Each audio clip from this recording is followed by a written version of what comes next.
Beberapa teman menganggap mengucapkan Natal boleh-boleh saja. Ketika diberitahu bahwasanya itu dilarang, mereka tetap berdalih bahwa itu boleh-boleh saja untuk menjaga hubungan dengan sama muslim. Bagaimana cara meyakinkan mereka bahwa hal ini dilarang dalam Islam, sementara saya sendiri memiliki keterbatasan dalam memberikan jawaban kepada teman-teman. Berkaitan dengan dua pertanyaan di atas, apakah kita berdosa jika membiarkan hal tersebut? Misal ketika ada teman muslim yang menganggap mengucap selamat Natal boleh, kita hanya diam saja. Tentu nggak boleh ya, itu harus ingkar mungkar. Orang-orang muslim yang mengatakan bahwasanya boleh saja mengucapkan selamat Natal, saya berani sumpah ikhwah, orang ini tidak punya ilmu agama dan imannya masih sangat tipis. Nggak bisa saudaraku, mengucapkan selamat Natal kepada orang Nasrani sama mengatakan selamat Allah punya anak. Bagaimana bisa Anda berani ya, mengatakan Allah punya anak? Itu kalimat yang sangat berat, jangan gitu. Tidak boleh. Allah subhanahu wa ta'ala itu la syarikalah, tidak ada sekutu baginya. Lam yalid walam yulad, tidak beranak dan tidak diperanakkan. Dan Allah subhanahu wa ta'ala telah mengkafirkan orang-orang Nasrani dalam surah Al-Ma'idah. A'udzubillahi minasyaitonirrajim, laqad kafara alladziina qalu innallaha tsalitsu tsalatsa. Allah telah telah kafir orang-orang Nasrani yang mengatakan trinitas. Nggak boleh. Ngucapin selamat berarti selamat atas keyakinan kalian yang Allah sudah cap mereka kafir dengan itu. Bagaimana bisa dikatakan untuk menjaga hubungan dengan mereka? Kalau Anda menjaga hubungan dengan orang non-muslim, orang Nasrani dengan berteman, bertetangga, partner bisnis, kan gitu. Orang tua kita yang kafir kita silaturahim, tetap berbakti padanya. Kerabat-kerabat yang masih non-muslim kita silaturahim, jenguk kalau sakit, membantu orang miskin mereka. Boleh saja. Tidak ada yang larang dalam Islam itu. Tapi jangan sama sekali berhubungan dengan masalah keyakinan dan ibadah mereka. Nggak boleh memang dalam masalah ibadah. Allah mengatakan, ini tadi subhanallah saya pikir antum sudah tahu nih. Ya, makanya saya ulangin lagi sebab turunnya surah Al-Kafirun. Al-Mughirah telah datang kepada Nabi SAW mengatakan, wahai Muhammad, Mekah kita bagi dua saja. Sehari buat kamu, sehari buat kami. Kata Nabi SAW, saya belum faham, coba jelaskan lagi. Kata dia, sehari Muhammad, kau dukung ibadah kami. Kau ucapkan selamat buat kami. Kau ikutin ajaran-ajaran agama kami. Sehari lagi besok kami ikutin agamamu, kami ucapkan selamat untukmu. Kami dukung ibadahmu. Apa jawaban Nabi SAW? Sehari-sehari. Biar adil.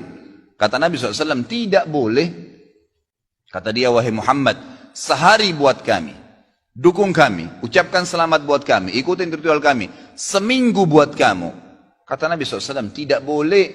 Muhammad, sehari buat kami, sebulan buat kamu. Tidak boleh. Sehari Muhammad buat kami, setahun buat kamu. Tidak boleh, kata Nabi SAW. Terakhir, hai Muhammad, sehari buat kami, seumur hidup buat kamu.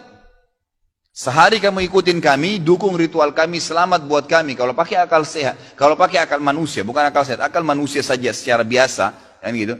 Kita pikir, oh lebih baik sehari kita ikutin orang kafir, dukung saja, ucapin selamat sama dia, selesai.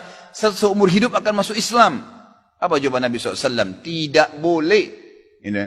Lalu Jibril AS datang pada saat itu langsung membawa surah Al-Kafirun. A'udzubillahi minasyaitonirrajim. Qul ya ayyuhal kafirun. Katakan kepada orang-orang kafir. Orang kafir ini semua yang tidak syahadat. Yang tidak mengatakan asyhadu an la ilaha illallah wa anna Muhammad Rasulullah kafir. Jelas kafir. Dan itu Allah yang mencap mereka kafir. Gitu kan? Kafir artinya tidak beriman kepada Allah subhanahu wa ta'ala. Orang Nasrani aja mengkafirkan Yahudi kok. Kan itu. Yahudi mengkafirkan Nasrani, mengkafirkan Muslim. Kenapa orang Muslim nggak bisa mengkafirkan? Karena sementara kita jelas-jelas meyakini kenabian Musa, meyakini kenabian Isa alaihissalam. Gitu kan? Mereka yang memungkiri Nabi Muhammad SAW, Nabi terakhir, berarti tidak beriman sempurna kepada Allah Subhanahu Wa Taala. Dan sudah banyak ayat Quran menjelaskan masalah itu. Gitu kan? Kata Allah Subhanahu Wa Taala, ya, Qul ya ayyuhal kafirun la a'budu ma ta'budun. Semua Yahudi, Nasrani, Majusi, penyembah api, penyembah gunung, penyembah pohon, penyembah apa saja, semua selain yang tidak syahadat ini, saya tidak ikut-ikutan acara ritual kalian, tidak akan ucapin selamat buat kalian, tidak akan pakai atribut-atribut kalian, dan kalian juga tidak usah repot-repot ikutin agama saya, nggak usah. Kita nggak butuh Nasrani. Saya tanya, pada saat sholat Idul Fitri, ada orang Nasrani ikut-ikutan, Idul Adha, gitu kan? Mereka berurus dengan agamanya sendiri. Kenapa orang Muslim pusing dengan acara ritualnya orang lain? Diulangi lagi. Ya, setelah dikatakan kalian tidak usah ikut-ikutan, saya tidak usah ikut-ikutan juga, diulangi lagi. Wala antum ma'budun ma'bud, wala na'abidum ma'abadtum, wala antum ma'budun. 2 kali diulangi.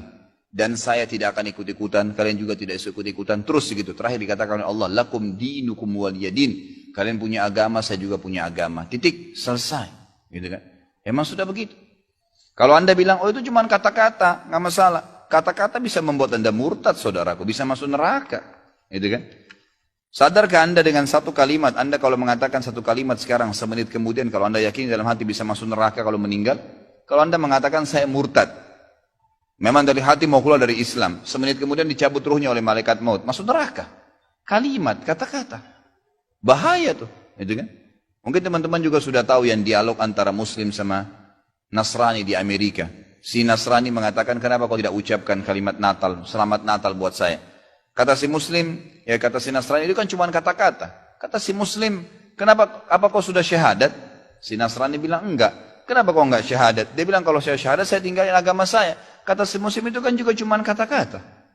Sama, gitu kan? Jadi enggak boleh. Tapi hal-hal yang ditoleransikan dalam agama silahkan. Tadi saya bilang berteman, bertetangga, silahkan. Tapi jangan dukung masalah ibadahnya. Nggak boleh.